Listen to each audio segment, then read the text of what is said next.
குட்டியும் சுட்டியும் ஒரு பெரிய வீட்டுக்கு இன்று விருந்துக்காக சென்றிருந்தார்கள். விருந்து சிறப்பாக நடைபெற்றுக் கொண்டிருந்தது.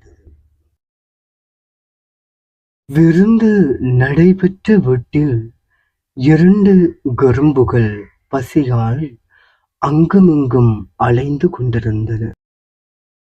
வீட்டில் விருந்து உண்பவர்கள் யாரும் பசியுடன் அலையும் அந்த கரும்புகளை கண்டு கொள்ளவில்லை.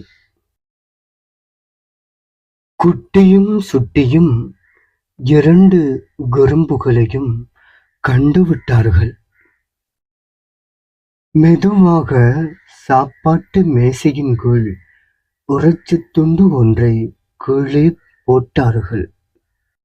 கரும்புகள் வயிறு நிறைய சாப்பிட்டன. அப்புறம் என்ன? அடித்தது குட்டிக்கும் சுட்டிக்கும் தங்கப் பரிசு. ஆம், கரும்புகள் 2ம் 3 தங்க நூல்களை வாயிலிருந்து எடுத்தது. உடன் அந்த தங்க நூல்களை பிரதி உபகாரமாய் குட்டிக்கும் சுட்டிக்கும் அன்பளிப்பு செய்தன.